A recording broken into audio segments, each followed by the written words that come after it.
ಇವತ್ತು ಬೆಳಗ್ಗೆ ಬೇಗ ಎದ್ದು ರೆಡಿ ಆಗಿಬಿಟ್ಟು ಇಂಟರ್ನಲ್ಸ್ ಐತಿ ಅಂತ ಬೇಗ ರೆಡಿಯಾಗಿ ಹೆಂಗೆ ಕಳ್ಸಾತೀನಿ ಅಂತ ಒಂದು ಸೆಲ್ಫಿ ವಿಡಿಯೋ ಮಾಡಿಕೊಂಡು ಮನೆಯಿಂದ ಹೊರಟೆ. ಎಕ್ಸಾಮ್ ಮುಗಿಸ್ಕೊಂಡು ಆಚೆ ಕಡೆ ಬಂದು ನೋಡ್ತೀನಿ, ಎಕ್ಸಾಮಿಗಷ್ಟೇ ಹಾಜರಾಗೋ ನಮ್ಮ ಮೀನಾಕ್ಷಿ ಅವ್ರನ್ನ ಮಾತಾಡಿಸ್ಕೊಂಡು ಅವ್ರನ್ನೂ ಕರ್ಕೊಂಡು ನಾನು ನನ್ನ ಕ್ಲಾಸ್ ರೂಮಿಗೆ ಹೋದೆ. ಅಲ್ಲಿ ನಾವು ನೋಡ್ತೀವಿ ಆರ್ಟ್ಸ್ ಮತ್ತೆ ಕಾಮರ್ಸ್ ಅವ್ರನ್ನ ಒಟ್ಟಿಗೆ ಕೂರಿಸ್ಬಿಟ್ಟು ನಮ್ಮ ಟೀಚರ್ಸ್ ಎಲ್ಲ ಸೇರ್ಕೊಂಡು ಹೊಸ ಸಬ್ಜೆಕ್ಟ್ ನ ಅವತ್ತೇ ಕ್ರಿಯೇಟ್ ಮಾಡಿ ಅವತ್ತೇ ಅದ್ರ ಮೇಲೆ ಎಕ್ಸಾಮ್ ಇಟ್ಬಿಟ್ಟಿದ್ರು ಗುರು. ಗೊತ್ತೇ ಇಲ್ದಿರೋ ಸಬ್ಜೆಕ್ಟ್ಗೆ ಏನಪ್ಪಾ ಬರೆಯೋದು ಅಂತ ನಾನು ನನ್ನ ಫ್ರೆಂಡ್ಸ್ ಎಲ್ಲ ಸೇರ್ಕೊಂಡು ಹಿಂದೆಗಡೆ ಬಂದು ಸೆಟ್ಲ್ ಆಗ್ಬಿಟ್ವಿ. ಸಬ್ಜೆಕ್ಟೇ ಗೊತ್ತಿಲ್ಲದೆ ಎಕ್ಸಾಮ್ ಬರೆಯಕ್ಕೆ ಬಂದಿರೋ ನಾವು ಎಕ್ಸಾಮ್ ಇದೆ ಅಂತ ಸ್ವಲ್ಪನೂ ಸೀರಿಯಸ್ನೆಸ್ ಇಲ್ಲದೆ ಕ್ಲಾಸ್ ರೂಮ್ ಫುಲ್ ಹಾವಳಿ ಮಾಡ್ತಾ ಇದ್ವಿ. ಇದೊಂದು ಬದುಕಿ, ಇದೊಂದು ಜನ್ಮವೇ, ಎಂತಹ ದುರ್ವಿಧಿ, ಇದೆಂತಹ ದುರ್ವಿಧಿ. ಟೀಚರ್ಸ್ ಬಂದ್ಬಿಟ್ಟು ಎಲ್ರ ಕೈಯಲ್ಲೂ ಒಂದೊಂದು ಪೇಪರ್ ಕೊಟ್ರು. ಸಬ್ಜೆಕ್ಟ್ನು ಅವತ್ತೇ ಹೇಳಿ ಪೇಪರ್ನು ಇವತ್ತೇ ಬರೀಬೇಕು ಅಂತ ಎಕ್ಸಾಮ್ ಇಟ್ಟಿರೋ ಟೀಚರ್ಸು ಅವ್ರಿಗೆ ಹೆಂಗಪ್ಪ ಆನ್ಸರ್ ಬರ್ಕೊಡೋಣ ಅಂತ ನಾನು ನನ್ನ ಫ್ರೆಂಡ್ ಕೇಳಿದ್ರೆ ಅವಳು ನನ್ನನ್ನು ಹೆಂಗಮ್ಮ ಬರೆಯೋಣ ಅಂತ ಕೇಳಿದ್ಲು ಗುರು. EVS ಸಬ್ಜೆಕ್ಟ್ ಮೇಲೆ ಕ್ವಶನ್ ಇತ್ತು. ಕಾಮರ್ಸ್ ಅವ್ರಿಗೆ ಇಂಗ್ಲಿಷಲ್ಲೇ ಬರೀಬೇಕು ಅಂತ ಇದ್ದಿದ್ರಿಂದ ಏನು ಬರೆಯೋಕ್ಕಾಗದೆ 15 ನಿಮಿಷ ಹಂಗೆ ಕುತ್ಕೊಂಡಿದ್ರು. ನಾವು ಆರ್ಟ್ಸ್ನವರಾಗಿರೋದ್ರಿಂದ ನಮಗೆ ಕನ್ನಡದಲ್ಲೇ ಬರೆಯೋಕೆ ಹೇಳಿದ್ರು. ನನಗೊಂದು ಅರ್ಥ ಆಗಿದ್ದೇನಪ್ಪ ಅಂತಂದ್ರೆ ಎಲ್ಲಿಗೆ ಹೋದ್ರು ಏನೇ ಮಾಡಿದ್ರು ನಮ್ಮ ಕನ್ನಡ ಮಾತ್ರ ನಮ್ಮ ಕೈ ಬಿಡಲ್ಲ ಅಂತ. ನಮ್ಮ ಅಪ್ಪ ಕಣ್ಣು, ನಮ್ಮ ಜೀವ ಕಣ್ಣು, ದೈವ ಕಣ್ಣು, ನಮ್ಮ ಗರ್ವ ಕಣ್ಣು.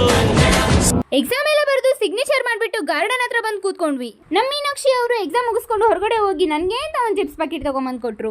ಅವ್ಳು ತಂದ್ಕೊಟ್ಟಿರೋ ಚಿಪ್ಸ್ನ ಎಲ್ಲರೂ ಶೇರ್ ಮಾಡ್ಕೊಂಡು ತಿಂದು ಅವಳು ಹೇಳ್ಕೊಡೋ ಡೊಂಬ್ರಾಟನ ಎಲ್ಲರೂ ಪ್ರಾಕ್ಟೀಸ್ ಮಾಡ್ತಾ ಇದ್ವಿ ಗುರು.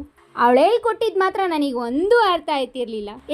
ನಿಮ್ಮ ಅಮ್ಮನ ಪಿಂಡ ಯಾವ ಬೋಳಿ ಮಗನಿಗೆ ಅರ್ಥವಾಗುತ್ತದೆ. ಎಲ್ಲ ಫ್ರೆಂಡ್ಸ್ ಗ್ರೂಪ್ ಅಲ್ಲೂ ಒಬ್ರು ಇದ್ದೇ ಇರ್ತಾರೆ. ಫ್ರೆಂಡ್ಸ್ ಎಲ್ಲ ಸೇರ್ಕೊಂಡು ಏನಾದ್ರೂ ಮಾತಾಡ್ತಿದ್ರೆ ಇವ್ರು ಮಾತ್ರ ಫೋನಲ್ಲೇ ಬಿಸಿ ಇರ್ತಾರೆ. ಇಲ್ದೆ ಇದ್ರೆ ಫೋನು, ಓಡೋದಿಲ್ಲ ಬ್ರೈನು, ಇವ್ರದು ಟಾಕಿಂಗ್ ಟ್ರೈನು, ಮಾತಾಡ್ತಿದ್ರೆ ಕ್ರೈಮು. ಕಾಲೇಜಲ್ಲಿ ಎಲ್ಲ ಪ್ರೋಗ್ರಾಮು ಮುಗಿಸ್ಕೊಂಡು ನಾವು ನೆಕ್ಸ್ಟ್ ಜಾಯ್ನ್ ಆಗಿದ್ದೆ ನಮ್ಮ ಇನ್ನೊಬ್ಬ ಫ್ರೆಂಡ್ ಹತ್ರ. ಇವನ ಹೆಸರು ಪ್ರಶಾಂತ್ ಅಂತ. ಲೂಡೋ ಗೇಮ್ ಅಲ್ಲಿ ಚೀಟಿಂಗ್ ಮಾಡೋದ್ರಲ್ಲಿ PhD ಮಾಡೋನೆ. ಇದು ಆಕ್ಚುಲಿ ಚೆನ್ನಾಗಿರೋದು. ಎಲ್ಲರೂ ಸೇರ್ಕೊಂಡು ಲೂಡೋ ಪ್ರೋಗ್ರಾಮ್ ನ ಮತ್ತೆ ಅರೇಂಜ್ ಮಾಡಿದ್ವಿ. ಆದ್ರೆ ನನ್ನ ಫ್ರೆಂಡ್ ಮಾತ್ರ ಆಗ್ಲಿಂದ ಮೊಬೈಲ್ ಅಲ್ಲಿ ಬಿಸಿ ಇದ್ದವಳು, ಆಟಕ್ಕೆ ಬರ್ಲಿಲ್ಲ. ಇನ್ಸ್ಟಾ ಅಲ್ಲಿ ಹೊಸ ಅಕೌಂಟ್ ಕ್ರಿಯೇಟ್ ಮಾಡಿದೀನಿ, ಫಾಲೋ ಏನಕ್ಕೂ ಮಾಡಿಲ್ಲ ಅಂತ ಕೇಳಿದ್ರೆ ನಾನು ನೋಡೇ ಇಲ್ಲ ಅಂತ ಕಣೆ ಅಂತ ಪೂಸಿ ಹೊಡಿತಿದ್ದ. ಅವ್ನ ಮೊಬೈಲ್ ಕಿತ್ಕೊಂಡು ನನ್ನ ಅಕೌಂಟ್ ನಾನೇ ಫಾಲೋ ಮಾಡ್ಕೊಂಡೆ. ಎಲ್ರು ಸೇರ್ಕೊಂಡು ಅವನಿಗೆ ಸ್ವಲ್ಪ ಗೋಳು ಹೊಯ್ಕೊಂಡು ಕಾಲು ಎಳ್ಬಿಟ್ಟು ಅವನಿಗೆ ರೇಗಿಸ್ತಾ ಕೂತಿದ್ವಿ. ನಾವು ಕೂಡ ಟರ್ಚ್ ನ ನೋಡಕ್ಕಾಗದೆ ಮೊಬೈಲ್ ನೋಡ್ಕೊಂಡು ಸುಮ್ಮನೆ ಕೂತಿದ್ದ. ಲೈಫ್ ಅಲ್ಲಿ ಎಷ್ಟೇ ಕಷ್ಟ ಇರ್ಲಿ ನೋವು ಇರ್ಲಿ ಗುರು, ಫ್ರೆಂಡ್ಸ್ ಅನ್ನೋರು ನಮ್ ಜೊತೆಗಿದ್ರೆ ಮಾತ್ರ ಎಂತ ನೋವನ್ನಾದ್ರೂ ಮರಿಬಹುದು. ನನ್ನ ಲೈಫ್ ಅಲ್ಲಿರೋ ಎಲ್ಲ ನೋವು ನಮ್ಮ ಮೆಡಿಸನ್ ಆಗಿರೋ ನನ್ನ ಫ್ರೆಂಡ್ಸ್ ಮೂಲಕ ಮರಿತಾ ಇದ್ದೀನಿ. ನನ್ನ ಲೈಫ್ ಅಲ್ಲಿ ನಾನು ಖುಷಿಯಾಗಿದ್ದೀನಿ ಅಂತ ಅಂದ್ರೆ ಅದಕ್ಕೆ ನನ್ನ ಹಚ್ಕೊಂಡಿರೋ ನನ್ನ ಫ್ರೆಂಡ್ಸೇ ಕಾರಣ. ಅದೆಷ್ಟೇ ವರ್ಷ ಹೋದ್ರು ನಮ್ ಬಾಂಡಿಂಗ್ ಮಾತ್ರ ಇದ್ದೇ ತರಾನೇ ಇರುತ್ತೆ. ಕಾಲೇಜು ಮತ್ತೆ ಫ್ರೆಂಡ್ಸ್ ಜೊತೆ ಹರಟೆ ಹೊಡೆದು ವಾಪಸ್ ಬರೋದೇ ಸಾಯಂಕಾಲ ಆಗೋಯ್ತು. ಅಲ್ಲಿಂದ ಬಂದ್ಬಿಟ್ಟು ನನ್ನ ಸೊಸೆ ಮುದ್ದು ನಾಮಕರಣ ಶಾಸ್ತ್ರ ಇದೆ ಅಂತ ಬೇಗ ಸಾರಿ ಉಟ್ಕೊಂಡು ರೆಡಿಯಾಗಿ ಅಣ್ಣನ ಮನೇಲಿ ಪ್ರೆಸೆಂಟ್ ಆದ.